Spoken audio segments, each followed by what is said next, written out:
I'm cooking food from the Vatican City, fettuccine alla papalina and cannoli. So the reason I picked fettuccine alla papalina is because it's said to have originated when seen to be Pope Pius XII, is that 12? He wanted a carbonara, essentially, but he wanted something lighter than a carbonara. So as you know, carbonara is pasta, long tagliatelle, I believe, with guanciale, pecorino, semolina pasta. The way they made this lighter was switch the guanciale to prosciutto, I believe crudo, pecorino switched to Parmesan, egg pasta, and also sautéed onions. Some recipes I found online claim that peas are a thing, but I also couldn't verify that, so I did not do that version.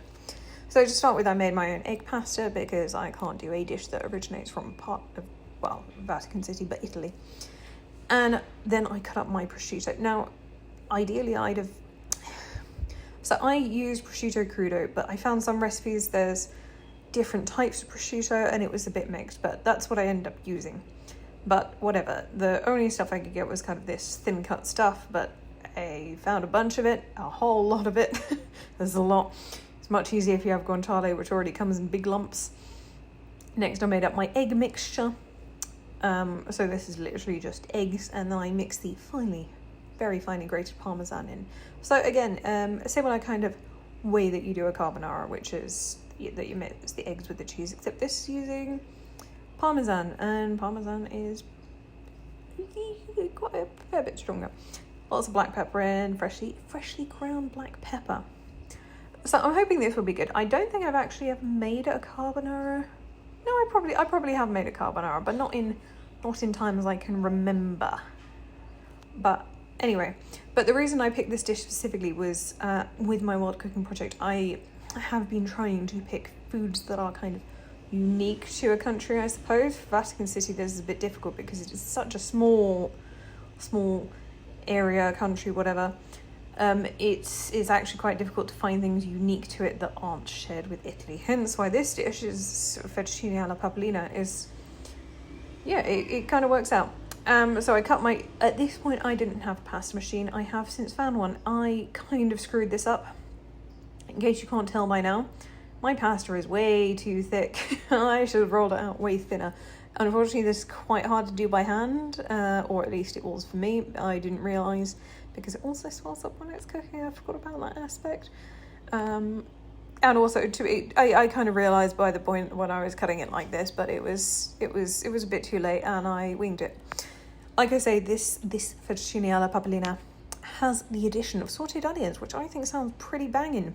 So anyway, getting on with the cooking part, I just sautéed those onions until very, very lightly golden, translucent. And then it's time to cook the pasta as well. Get that going at the same time because it's my freshly made pasta. This is quite a quick process, luckily, cooking the fresh pasta.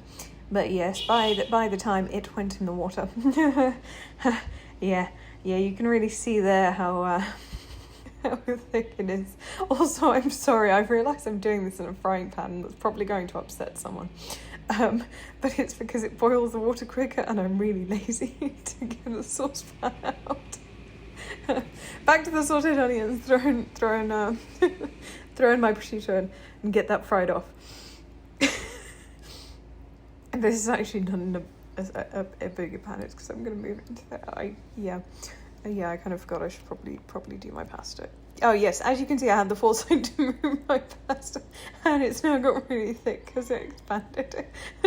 I'm sorry in advance, this is painful for even me to watch back. Anyway, scooping that pasta in, I'm just scooping it in so it gets a bit of that pasta water in as well. Love a bit of pasta water, nice thickening, starchy water. Combine that up and then it will be time to add in my eggy, parmesan-y, black peppery sauce. At this point, the heat is off. So like a carbonara, I just want it to cook through without, turning into scrambled egg pasta, essentially. Throw that in and then quickly stir it through so it can... Is the right word here? I don't know. Anyway, I mean, I'm not gonna lie, that thick pasta is really, really quite distracting. But, you know, whatever. Bit more of that starchy pasta water, and there you go. That is my fettuccine alla papalina. Now. The fact that the pasta was a bit too thick was fine. It still tasted pretty good. Like, it doesn't affect the pasta bit. The problem I had with this is that I am a salt lover. I require high levels of salt. But this thing was almost inedibly salty. And I'm not exaggerating when I say I really like salt. And I followed the recipe that I found, the most traditional one I could find, 280. But the levels of Parmesan I find, I don't know if maybe my Parmesan was just saltier, and the prosciutto was saltier than usual, but it was good. In theory. Anyway, next is the cannoli. Cannoli is not unique to Vatican City, but I simply could not find any kind of a dessert that was kind of unique. So cannoli, anyway, is kind of a popular desserty street food. So my first thing was making the dough. So it's including coffee, cocoa, cinnamon, and uses a sweet wine. So for this, I had a fortified sweet wine that I made myself called Rosapine. I decided that was probably close enough. It's kind of similar to like a dessert wine. Then I added in lard to make up the dough, egg, basically to form a thick dough to work with. This is kind of just a long-winded process, but it smells amazing because obviously there's so many good things. My Rosapine is made with, whatchamacallit? Blackthorn, yeah, so it has kind of almondy notes. So basically this is very like spicy, scented dough. So it's really, it smells good when you're making it. But anyway, just had to knead that out until it was all coming together like it should be. And it smelled really good. Loved it. Anyway, left it to rest. And I didn't have cannoli molds, and I sure as heck wasn't going to buy them. Happened to find some random wooden poles that happened to look about perfect. So cut them to size and covered them in foil. And I only had 2 of them, granted. But that was my hack for making my cannoli molds. I'm not sure what else would work, but these wooden poles covered in foil seem to do the trick. Next part was rolling it out as thin as I need it to. You'll be glad to know that for this, I managed to roll it out to what I believe is the correct thickness, because I basically rolled it out as thin as I could this time. I did vaguely learn from my errors. Not too much, but yeah. Rolled that out, cut things out with another random circular thing I found lying around, folded it around, and there's my cannoli base. The slight annoyance with having only 2... Did I have 3 sticks? I did have 3 sticks. Oh, totally forgot. But still, the annoyance with having 3 sticks is that I could only really do 3 at a time. But not too big a deal. Next, I fried them. I am allergic to using a lot of oil at once, so I insisted on doing it shallow fried, which is why my cannoli are not the prettiest things in the world, and I'm not willing to change that because I really can't be asked to do things with loads of oil that's left over, hence why I do that, sorry.